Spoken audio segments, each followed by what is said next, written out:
If you want to learn the biggest lead generation hack of this year to build your community and your business or ministry online, don't move a muscle. Hi, I'm Kari Heron, and let's talk about why it's important to create and publish more content. I had a deep, dark look into the abyss that is my content recently. Well, rather, the YouTube analytics of my content. And I found something that was truly profound. I found that posting more content is bringing me more subscribers, more watch hours, as well as more engagement. Well, that kind of seems obvious, right? The truth is, as one who has spent a solid 25 years in content creation as a TV producer and who first started blogging nearly 2 whole decades ago, I know I'm aging myself, right? I know for sure, though, that content creation is certainly not a one and done business. So many people want to go viral of one video, and yes, virality is often a huge boost, at least in the very minimal for the ego and perhaps for the pocket. But what you really want is an actively engaged audience that you'll be able to have show up to eat whatever you dish out at every single meal. Going viral on a one off video and having nothing else to maintain the interest of new viewers is like being a one hit wonder. Yes, you might do well off that one piece of content while it's hot, but you'll have far less success over time as your career was hinged on just that one hit. So spend the time to create more content, period, point blank. So I struggled also with YouTube for a long time for a few reasons. One, coming from a professional broadcasting background, I was used to working with professional teams and creating broadcast quality content. I literally had to cut out quite a bit of the productions that I've worked on off my resume because it was taking too much space. And I'm not saying that to brag, I'm saying that because that is exactly the problem. All of this experience with great production quality and great crews and having this value of wanting to do things a certain kind of way was really hard for me because literally to transfer that to YouTube was like a no-go. Not when you're a one woman show, literally head cook and bottle washer. So that's just not going to work, right? Chef and steward. So how do I do that? I don't. And so even when I was in university, I just didn't like editing. Video editing was my least favorite part of the video production process. And I'm great at writing scripts. I'm great at editing even video scripts, but editing, I've always known that there are way more people who have the God given patience and dexterity for editing videos. And I was absolutely not one of them. Great actors, yes, but great editors even are worth their weight in gold, and that's actually why this is a chicken and egg story. You want to have great editing to sustain the attention of your audience, but that's hard to pay for on a one-on-one budget. So what's the choice? Produce content anyway. As your audience grows, so will your income generating opportunities, and then you'll eventually be able to hire editors and other crew members to max out your production quality. But in the meantime, repeat, produce, and publish more content. Number two, with over a decade of actually creating content for the online space now under my belt, here's one struggle: having hard drives full of content that never get published. This is a real problem. Content creation is really very space consuming. But what's the point in creating content if it never gets published? Literally, you have to go through your content bank and start publishing your unused content.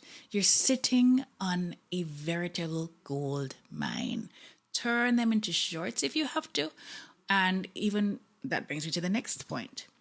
Number three, repurpose your content. The same video can be cut into snippets and turned into shorter videos or shorts, and even the same shorts can be repurposed by using new music and new titles. I've experimented with some of that, and I've seen there's a difference because you never know which way the YouTube algorithm will swing, so it makes sense. Plus, you end up getting more content pieces from the same material. Win-win, bingo! Number 4, repost your content, your videos to other places like TikTok, Pinterest, Instagram, and Facebook to capture new audiences and spread out your social media reach. Never put all your eggs in one basket. Grandma says that, and Granny is always right. Number 5, and even though I just mentioned that, I still want you to focus mainly on YouTube and your YouTube strategy for this year. Why? Because YouTube is the second largest search engine and a great discovery and lead generation tool. So anchor your content strategy to some platform that you actually own, like I do, KariHeron.com, as well as chefandsteward.com, and then use videos to drive traffic to your different streams. I teach my clients more about this strategy in my breakthrough business consultation sessions, which you can book in the description box. But having YouTube as your major video content platform is important, especially to host long form video. You can always post videos on other social media platforms, directing those audiences to watch the full video on YouTube.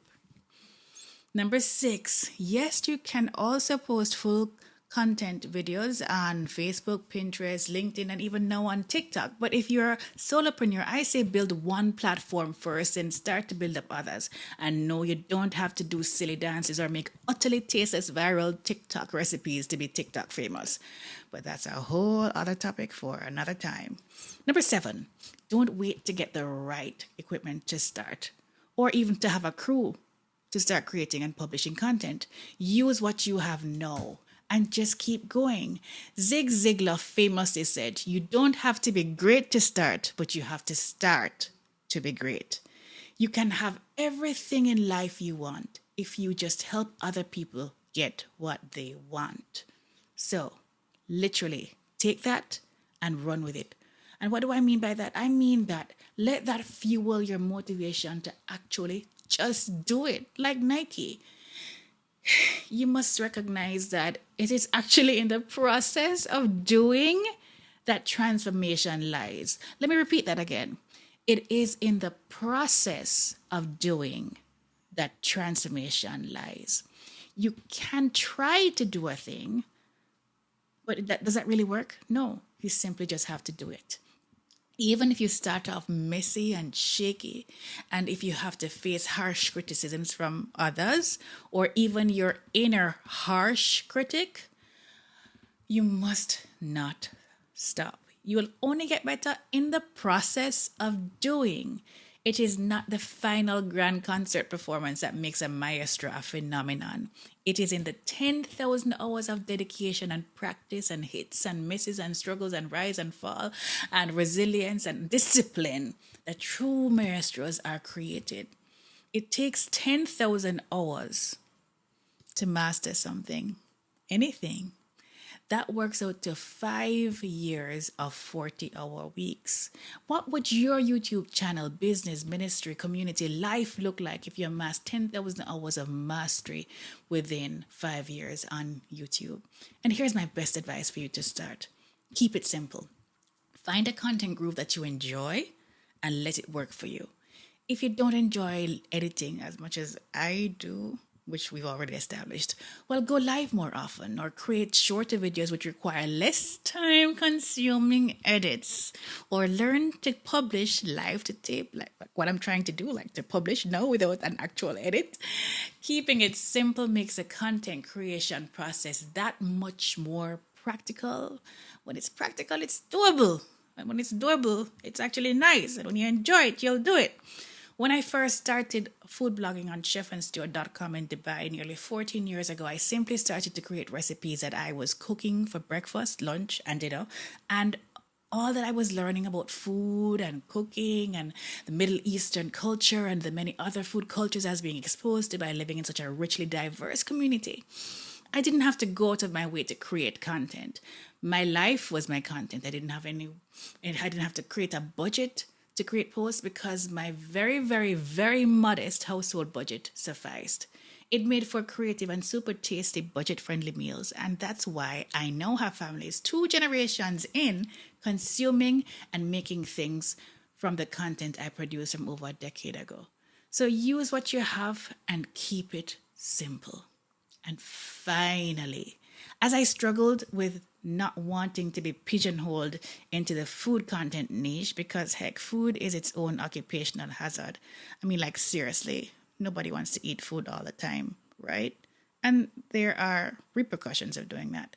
So I see so many experts bemoaning the importance of finding and sticking to a niche. And I get that for marketing perspectives. But, you know, if you've been in the content creation business as long as I have, longevity requires flexibility.